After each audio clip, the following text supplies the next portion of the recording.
biggest thing that I've learned over the past, I don't know, 7, 8 years, especially working with Chris, is he always says, you can make a pretty picture or come up with a great idea, but if you can't build it, what is it?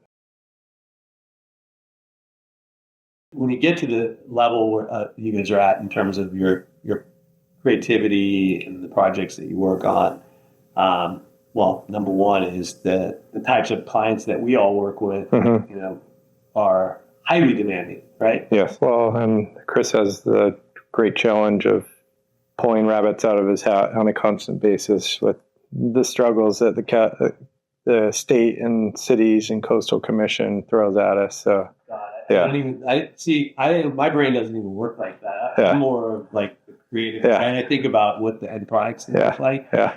Like I was saying, I don't really worry about how the sausage gets made. Yeah. You're one of the guys that goes in the Apple store and it's just like, it seems like everything's super easy, right? Yeah. That's good. That's how it's supposed to feel. That's why we tell our clients, that's why you pay. Yep. Hire the best. So you don't have to worry about it. Yeah.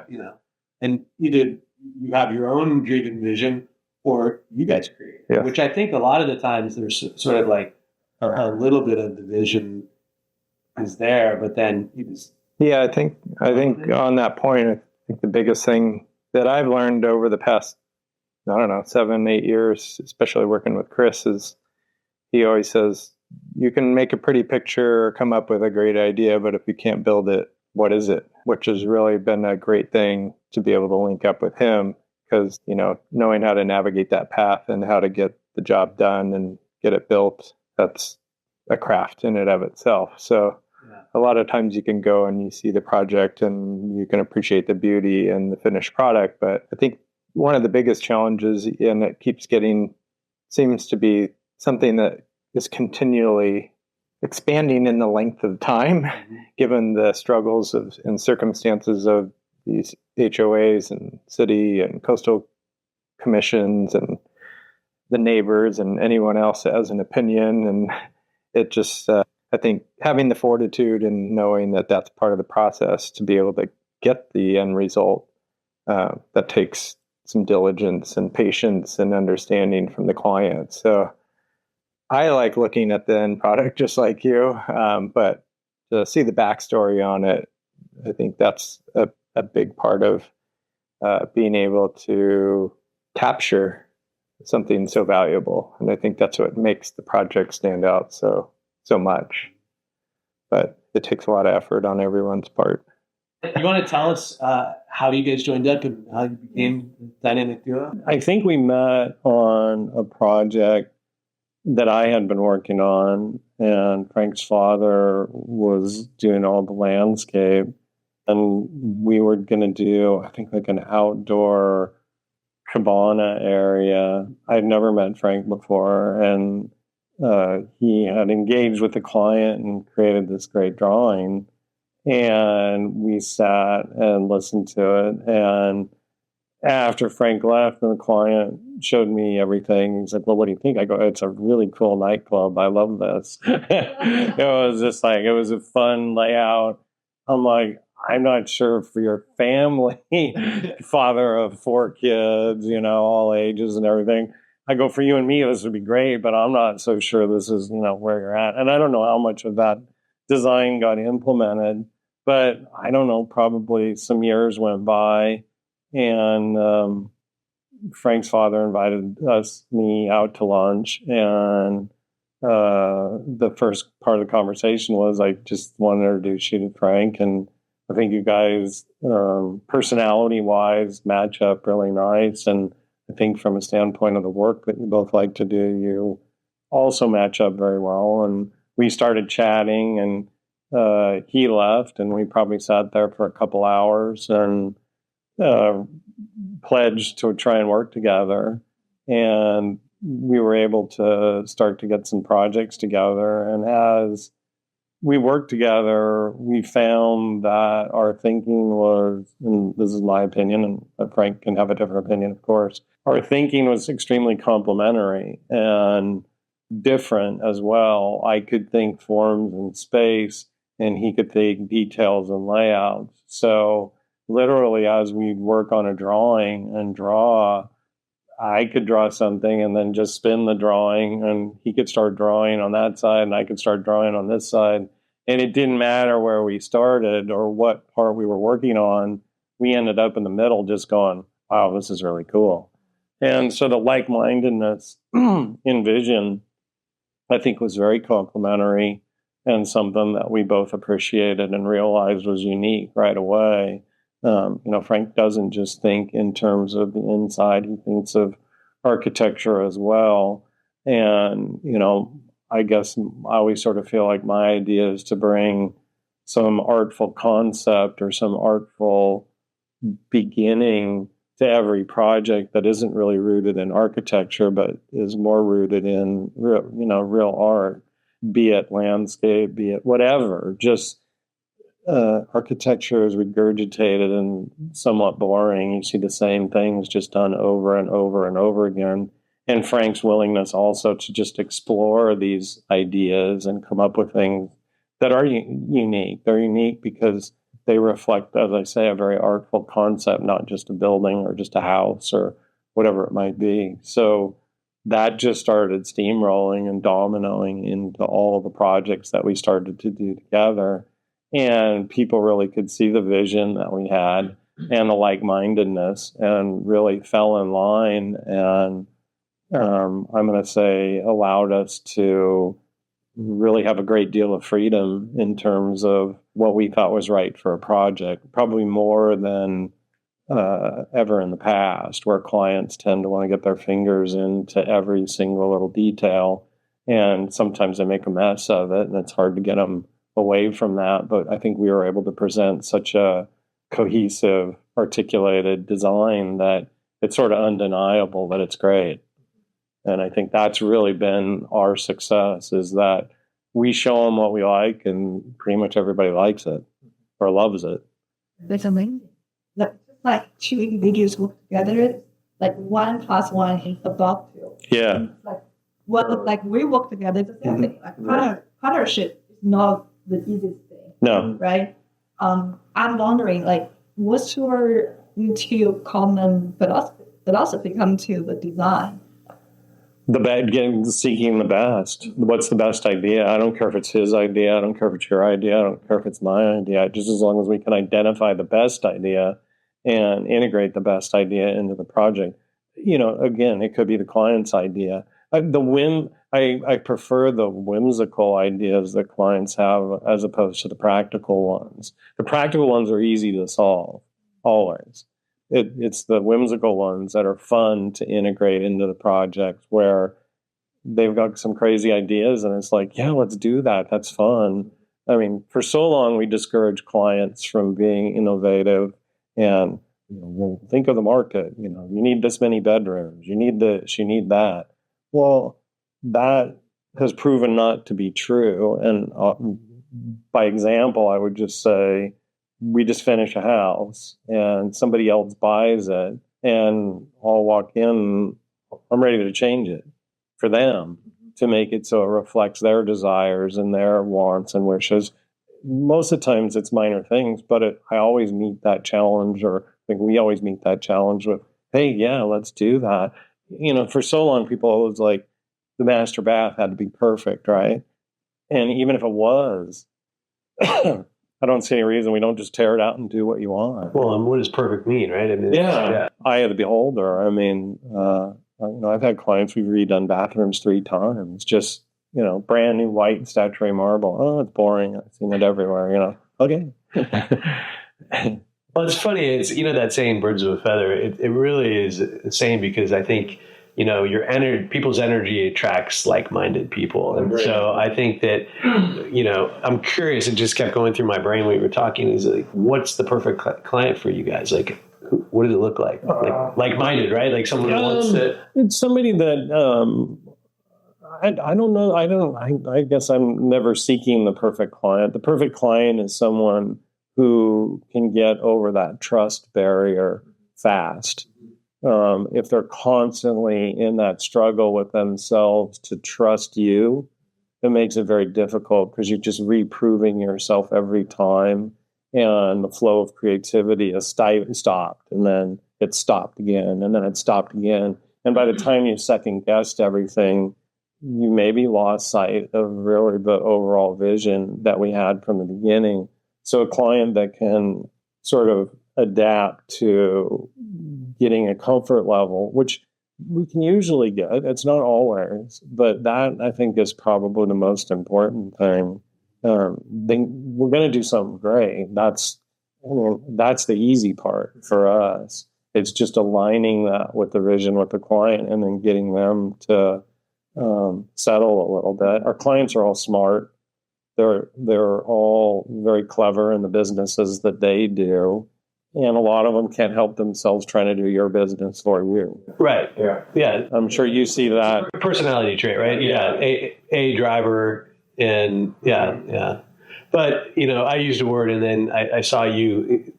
You're never going to find the perfect client. You're never going to find the perfect partner. You're never going to find the perfect anything, right? So, but I think that trust, that's the key, right? Totally. And trust, once you earn that, and it's a trust and respect. Yeah. Right. So we're looking for that.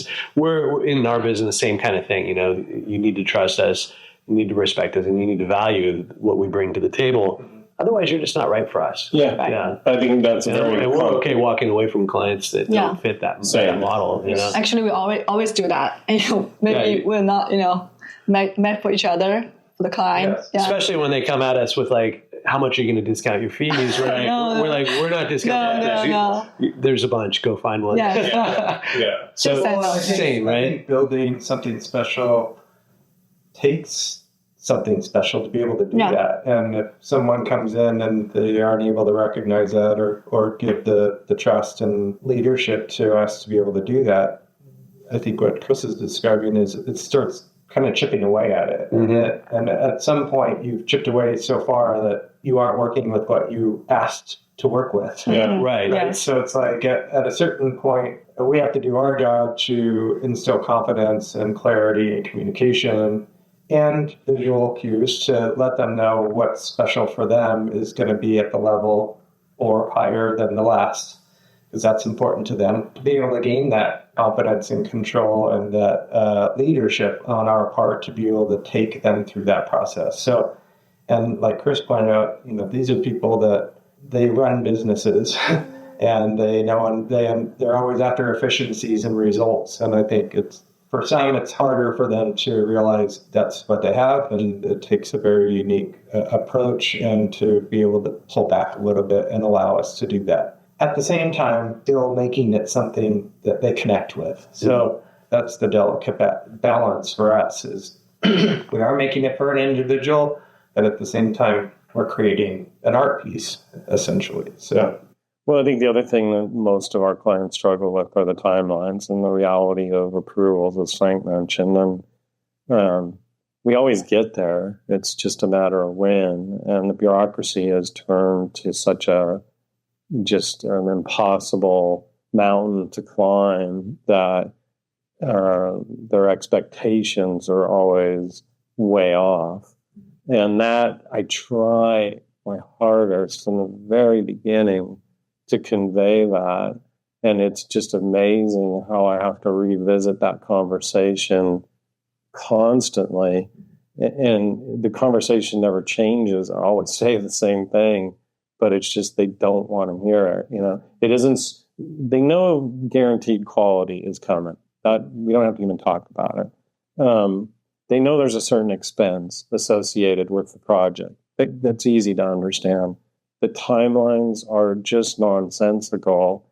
And I spend probably a great deal of my time just client management relative to helping them understand the process.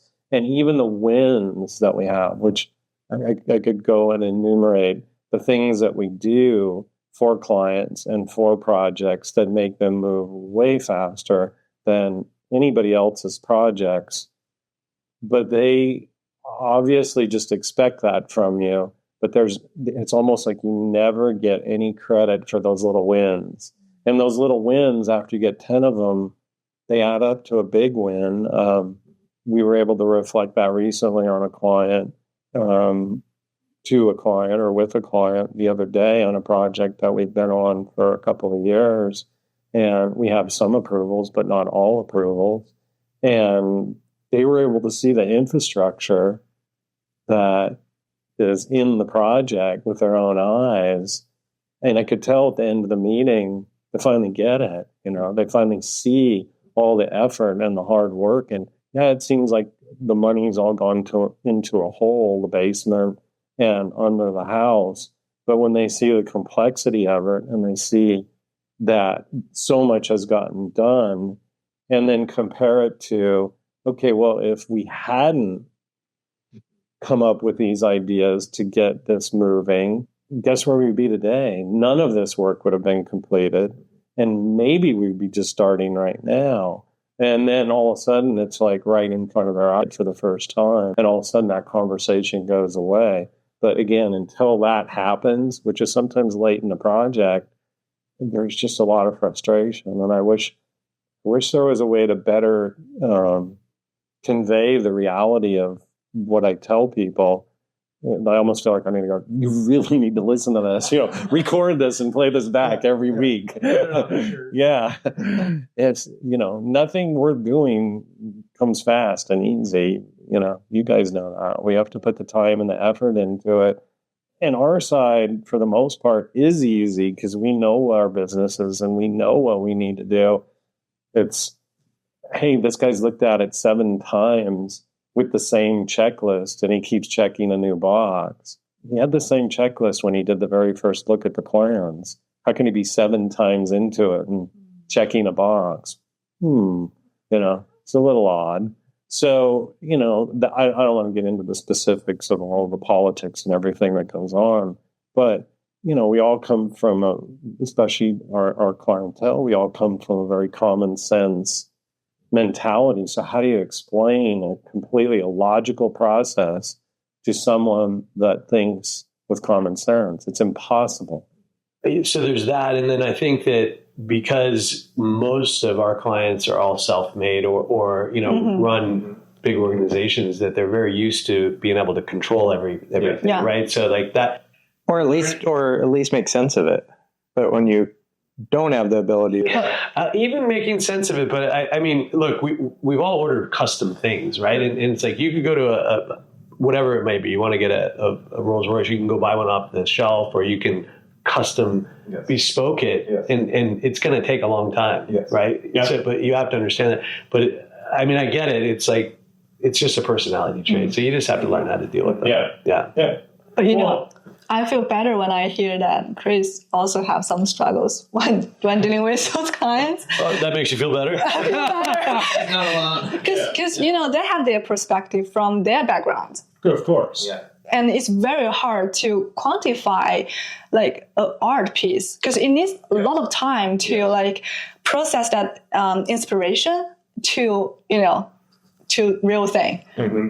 So and we have been to a few Chris Lai and also Frank's masterpiece.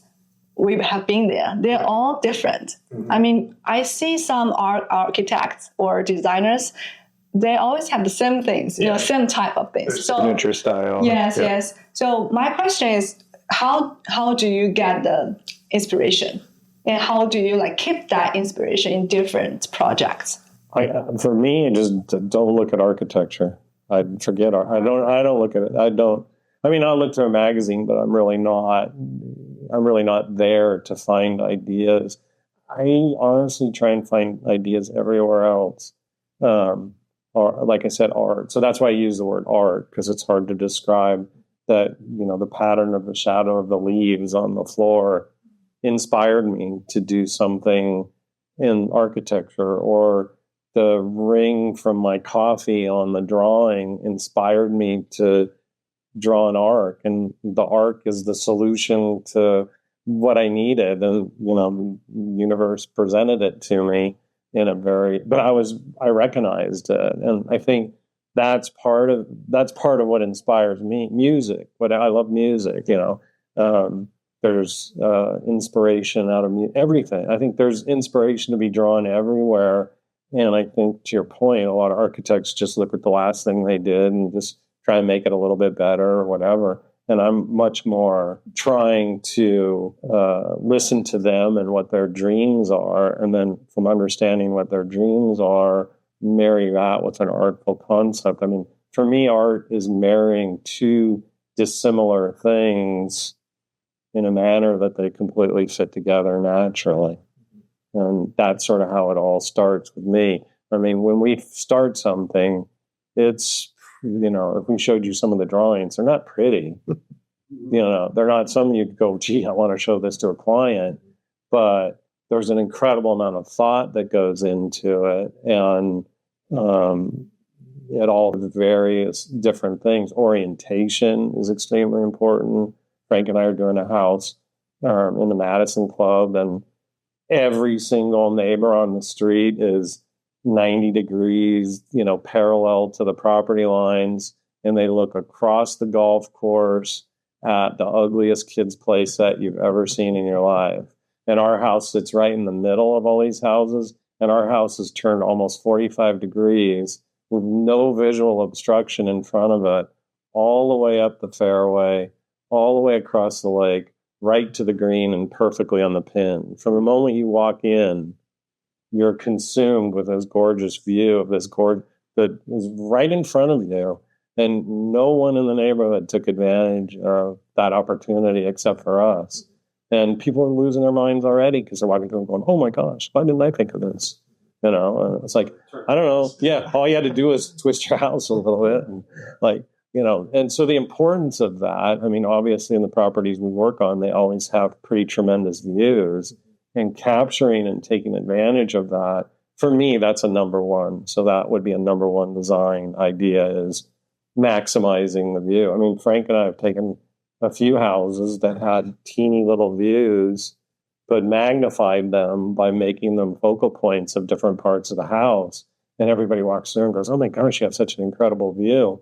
And if you really walked around the property, they've got a narrow slice of a view, but it feels like you have a great view because we've organized the house in a manner that you get to enjoy the part of the view that you actually have.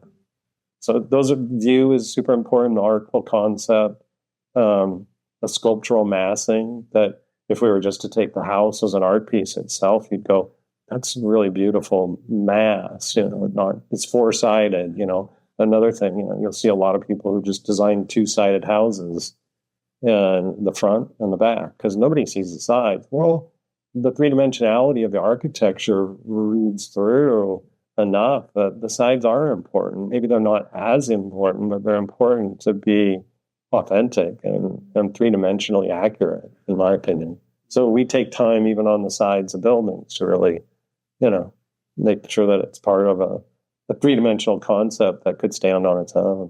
Wow. So there's so much thought and time. How many clients can you possibly work with at one time? A lot. A lot. I know. Yeah. It's the 21 Savage song. How many lawyers you got? A lot. How many projects you got? A lot. A lot, because they start and stop so much, with the process being so drawn out. Every association is submit once a month, wait the month for the meeting, wait a month for the write-up, and start drawing again. There's 4 months, you're just sitting there on your hands. So we pack a lot in, but we also do, especially our office architecturally, we do a great variety of things, big and small, I believe all very well. But to our earlier conversation, it really relates. I'll do anything for a nice person who's willing to pay a fair price. I'll design your business card. I don't care. Actually, we need that. I mean, that's the whatever it might be. I'm game. I've had clients who've let us design every light fixture, every container that every plant went in the whole yard. Frank's put silverware in the drawer. To that detail. So it's important. We're here to serve in a design capacity, not limited to architecture and interiors. We're here, and again, I think that's what enhances the greatness of these projects is the details, and Frank's eye for details, as you can see here, is just unbelievable and really fun to work with. Yeah, and another thing that I thought was really cool and what's unique with how we go about designing is in the past I've seen architects really focus on creating an art piece in architecture, and it really, even though it can be admirable, it's very disconnected with your lifestyle and who you are and how you live. And I think that's a big challenge that Chris and I take, and it's something that I've learned from him, is like, make it to where the house feels and lives so well that there's that connection. So I think that's another thing that also keeps all the houses so different. That and the personality of the people, or the personality they want the house to have to experience. Those are all very unique. And taking those, site conditions, view corridors, practicalities of living, spatial layout, and taking that as a challenge to create something beautiful out of that, it's never going to duplicate itself. So, and for me, that's what keeps me interested. Just redrawing something a little bit different is extremely boring and not very creative, at least to the magnitude that keeps my interest. So I think those are some things. And the cool part about it is you're making art and you're making it for someone, and in a way that they can connect to it. Well, which is kind of cool, because a lot of times as artists, you create something that you think is cool, and then you're hoping someone else thinks it's cool. There was a documentary that I watched on, it was called Abstract, and it had to do with the guy who designed Air Force Ones and the Jordan shoe. And one of his quotes was, "I design things that other people think are cool and work for how they want to use it." I thought, oh, that's so interesting, to take your creativity and offer it as a tool for someone that wants something special for themselves. And obviously it brought him great success, and there was an evolution of his work. But I saw that was something that really clicked with me. It was like, hey, this is a way to make this to where it's infinitely different and infinitely unique, which I think is what makes the work that we do so special, is through knowing how to get something approved, knowing how to best suit the site, knowing the location of the home, understanding the client, taking the personalities and lifestyle that they possess. That's a lot of input that's very different on every project, and which is great, because I think that's what makes things so special. Different than if it was like, hey, Chris and I were the shit and we just design stuff we think's cool. Okay, that's cool. You design it for yourself. Yeah. Well, you might get tired of that after 5 years or 10 years, and then it's like, what's the next thing? So it's a cool challenge as a creative person, and it's very rewarding, because then at the end you're like, man, I would have never approached it that way. Right. And the people are so happy, but that's the part that, that's the icing and the cherry on top, is seeing how happy people are in the houses. And Frank and I have had the luxury of getting invited to some of the parties after. And, as an architect and designer, we draw things, people move in, and you lose touch and you move on to your next 10 projects or whatever it might be. And that one's back here. But actually getting to see it in action, like you imagine, with 200 people, and seeing the looks and the happy and the smile and the vibe. And the other thing is, I think on a couple of projects we've done where people have asked to, entertain large numbers, it's fun to see how nicely what we've done absorbs large numbers of people. So it isn't like there's this bottleneck at the bar, there's too many people in the dining, it's like the house absorbs people so nicely, and the flow. I almost just sit back and watch and just go, man, we nailed it. This is like everybody's partially having a good time because psychologically everybody's feeling good. You have space. You're not, you know how it is when you go to parties in certain houses and where's the bottleneck and where is the flow get screwed up. And that's something that somebody probably didn't think about. I'm sitting here thinking, no one thinks about that. Yeah. No. But you. Yeah. But it makes a huge difference, and it's so much fun and reward. Like, I'll go, how many people are at your party? And they'll go, well, what would you guess? And I'd say, oh, it's 100. They go, no, it's 3. And you're like, where did everybody fit? You know, and that because those volumes absorb people nicely. And I don't know. I get a great sense of accomplishment out of seeing people happy in spaces that we've created and seeing the joy that they feel. And you know, you love to hear your clients bragging about how cool their house. Yeah. That's all those small wins stacked up to the final win when you're at the party. Yeah. Or if it's not their primary house, but that's the house they always want to be at. Right.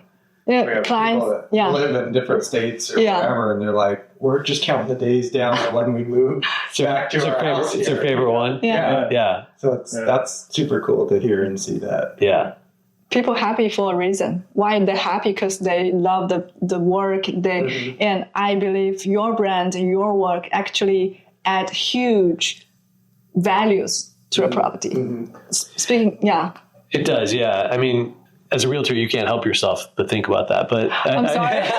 I think to me, I mean, ultimately, what Frank just said to me resonated so much. Like it's like having your favorite pair of shoes, right? But if that's your favorite home, which happens to be worth $50 million, it's a little different. Well, and even, we have some clients that they love social media, and it's cool to see like how that enhances just who they are and how they live in their space. And that's kind of cool, to think that. And if you think about it, like all the places that you wish to visit or travel to or dine in or shop in, like it's an environment, and you're pulled to that because of how it makes you feel. And to me, that's a big part of what we do is that emotional. My dad always said it. It's just you can't pinpoint what it is. You just feel it when you're in the space. And that's like an unspoken and unnecessary presentation. It just does it on its own, and that's tricky. Well, because you're trying to touch a few senses, right? And that word aesthetics. Everyone now in the world of social media and having your life live through a small lens on your camera, you're creating that aesthetic that is kind of scratching that itch. Yeah. Well, and people don't even realize the feeling of it till they experience it. It's kind of like one of the houses that we finished just a couple of years ago, and it was how it got sold, and the response to it was just overwhelming. As one person said, it was like whoever came up with this recipe, it was kudos to them, because the intricacies of it and the feeling and the presence that you have when you went through it. And it was a small house, 5,000, relatively speaking, 5,000 square feet. But the impact that it had and the ability for it to get that response and the interaction that people when they walk through it.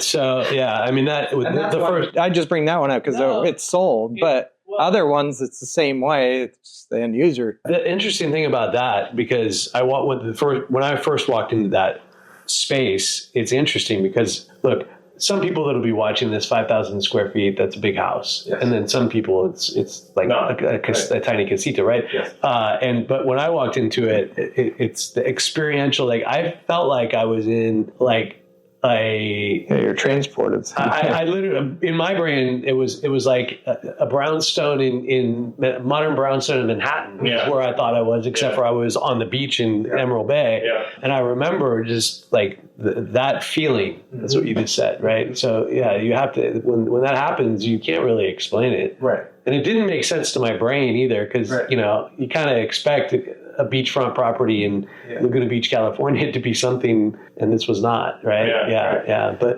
people are craving it, you know. It's like, without, knocking some of the other architects that are out there, but people just kind of buy that cookie cutter thing, and it's because their friends' wives, they all have the same thing. Yeah. But those clients that we have that just crave this something at a different level. Yeah. It's that one-off rare gem that you can find, that is maybe an antique piece, but polished and brought to life in a new setting. I mean, I feel like we're uniquely positioned in Orange County for that to a degree. I think both Frank and I have worked in Los Angeles. Los Angeles is in other areas, but there specifically is so brand driven. And brand, I mean by, so-and-so did your house or so-and-so. And I was always surprised meeting people there that they were so uninterested in gems and jewels and so interested in brands. And it reflects in the architecture, in my opinion, where opportunities like that one that Frank and I had, there's a situation where our client basically just said, do whatever you do, and didn't put his finger in the pie at all, other than to go, it's done, it's cooked. Okay, back to that question about the perfect client. That's the perfect client. That's a unicorn. Yeah. You don't get that much. Well, I think the vision that we presented was so clear that what could he say? You know what I mean? I mean, I don't like that color, maybe, but the vision was so clear that it was pretty undeniable. And to the point, the renderings that Frank produced, he literally would hold them up and make sure that he was building accurately per the renderings. In spite of every little detail, he's trying to make sure it's exactly right. And anything that maybe wasn't coming out right, he engaged to make sure that it did come out right. And the benefit obviously paid off for him. But again, that also is that thing that we talked about, the feeling and the psychological feeling of comfort. That all has a lot to do with layout, scale of space, materials used, etc. Where, we went through such a phase in architecture in Orange County where it was, they have 10 feet, we need 11. They have 11, we need 12. They got 12, we need 13, And I probably say more often than not to clients, that's too tall. That room is too big. And it is. And I'm like, it's just not going to feel good. Bigger's not always better. Bigger's not always better in that regard. Yeah. Except for the budgets. Yeah, exactly. Yeah.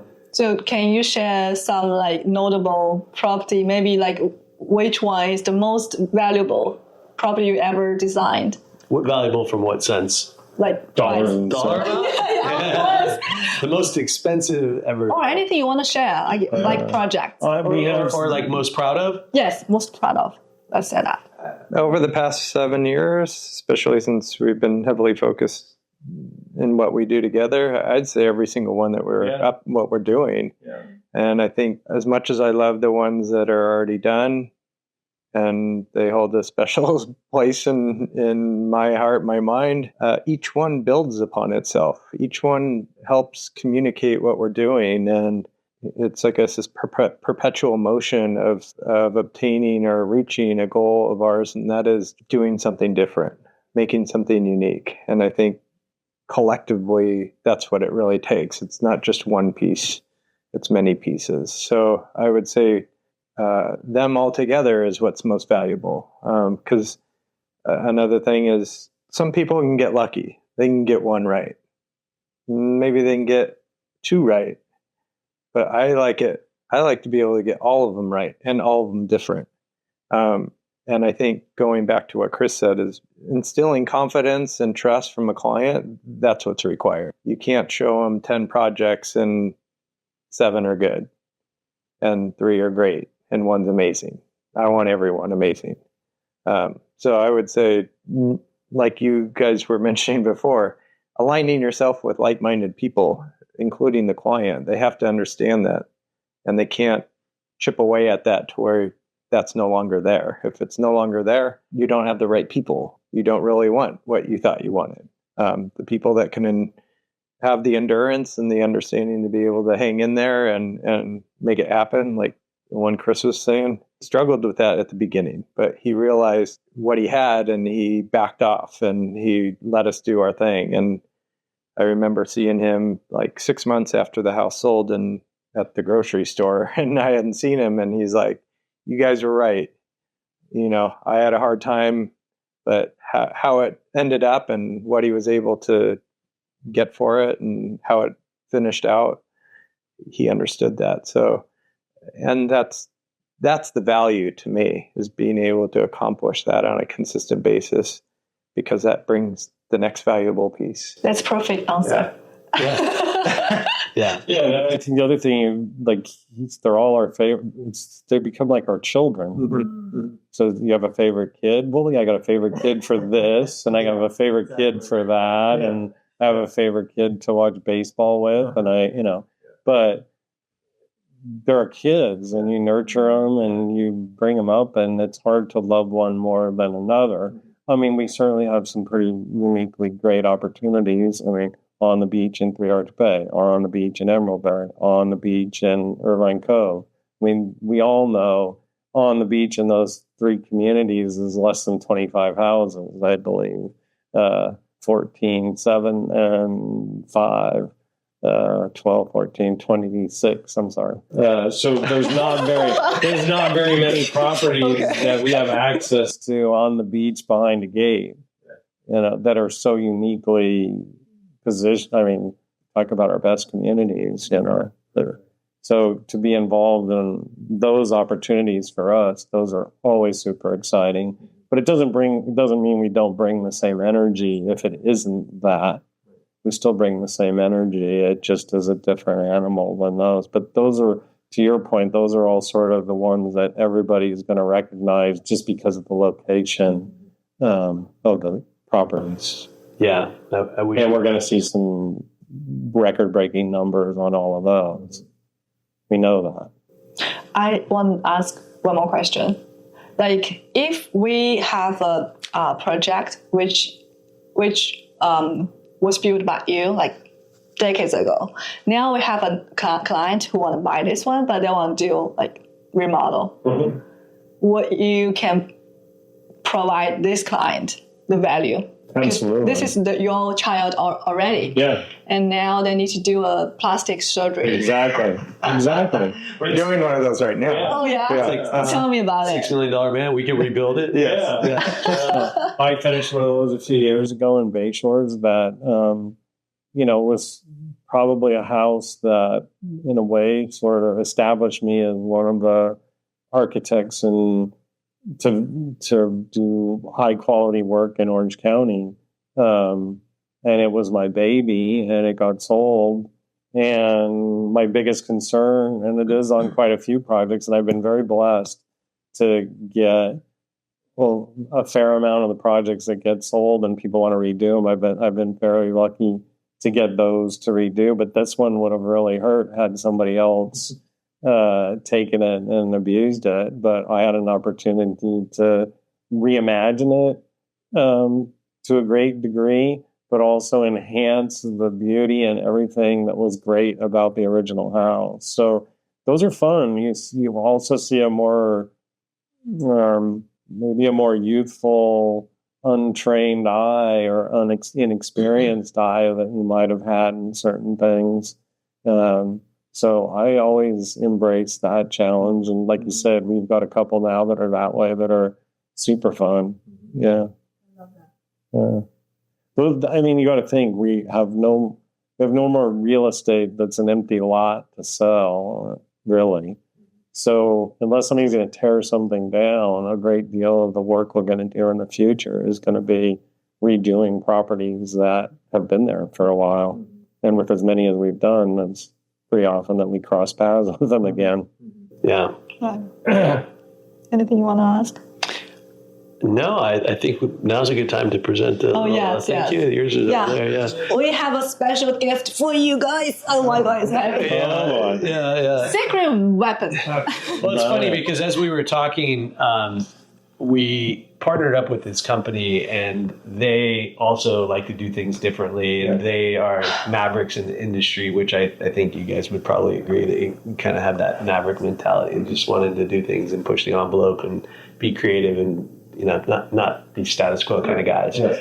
I mean, you got leather bike the jacket.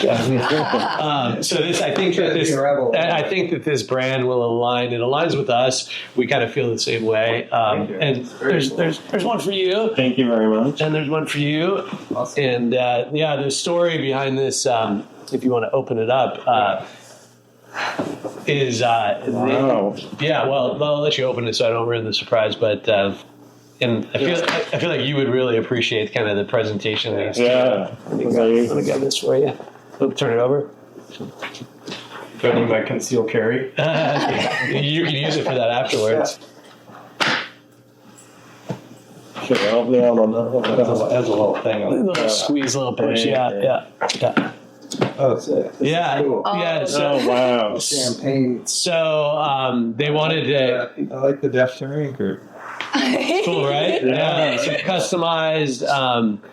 The backstory, and we did an interview style thing with the CEO of this, and he just wanted to change kind of how champagne was presented. Really nice. Thank you so much. You're welcome. It's You're welcome. beautiful. The coolest thing about it really is, so that's a saber, and their whole concept is like savor the moment. Yeah. That's their tagline. Cool. And they invented, they have a global patent on this, is that the mechanism that's here perfectly is in line. you can only open this bottle by savoring it. Wow. So you can't just pop it and cool.